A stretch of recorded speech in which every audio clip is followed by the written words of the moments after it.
For Zombie Uprise, we'll start out with the officers to put on. When it comes to officers, directors mean nothing. Doesn't matter. Do whatever you want. For your strategy, you're going to want Major Morgan and Saki. If you do not have either one of these, put the one you do have on, and make sure you have on Godfather.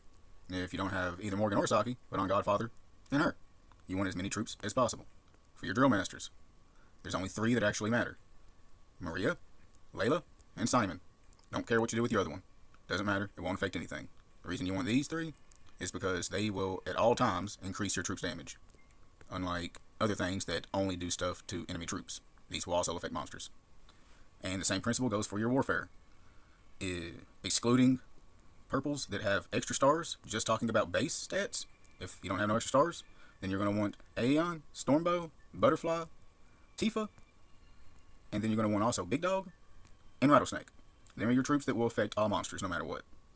Now if you have purples that also have these unlocked, put these on then. They do more damage. Of course, right here on this one has 18. It will not be increasing my attack by 18. It will do none of that. But I will get the 12 and 12 with this guy. So if you have purples, except for, yeah, never mind. Don't even look at that. But if you have purples with these unlocked, put them on. If you have a purple that's up real high on here, but do not have the stars unlocked, do not put them on. Instead, put on someone like Big Dog that will just affect all your troops no matter what. Okay, now I'll try to explain the screen that you're going to see. A quick apology and disclaimer for this video. I'm sorry for the quality of it, but it was asked for by a friend, so I'm putting it out real quick. Don't worry, I will be collecting more video footage and coming out with a newer video that's of higher quality for everybody to enjoy. Okay, for starters, the little red flashing light, do not click on that. You're going to be coming up here to the little flag with the skull on it that'll say what wave you're on. That is what you're going to click on. Now, I apologize for the little fuzziness here, but this is the screen that will pop up whenever you click on the correct icon, which is the flag that shows you what wave you're on. Basically look at it from the right side of the screen over. What you want to start off on looking is how many defenders there are at the flags. Then, of course, it'll have the time on when a zombie's going to be at the flag. Don't even pay attention to the middle. They're all going to be zombies. Sorry that keeps happening. The durability is right here. That's going to tell you how much, of course, health the flag has left, and then the position. Also, if you click on the durability of a flag, it will show you who is defending that flag. But basically, you only want to pay attention to the top 1, 2, that is the importance of which flag you should be going to. Top one has the most importance. Stuff down here, don't even look at it really.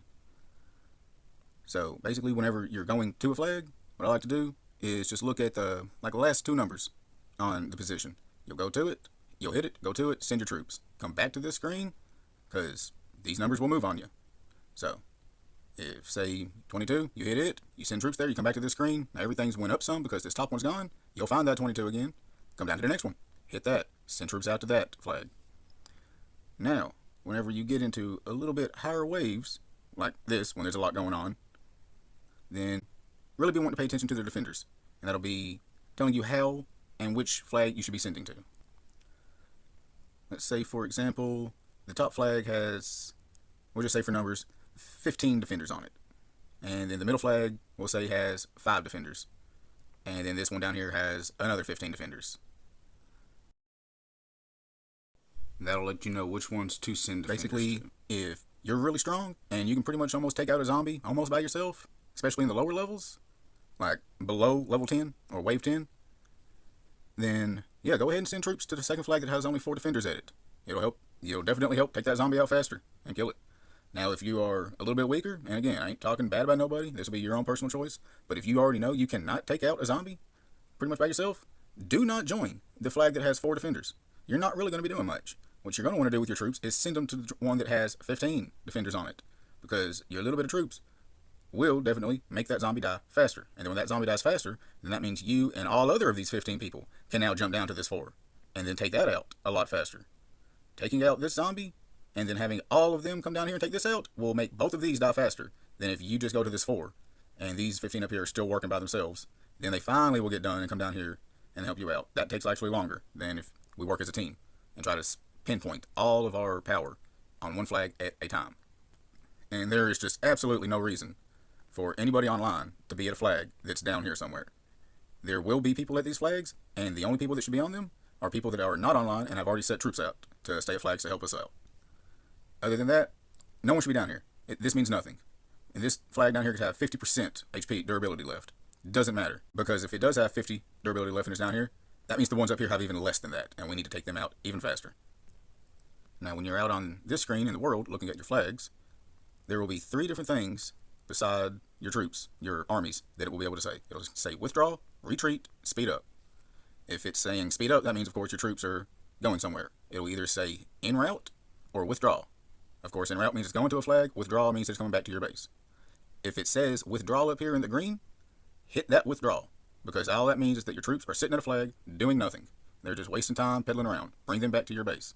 If it says retreat, don't fucking touch it. That means that they are battling at a flag. That means they're doing exactly what they're supposed to do.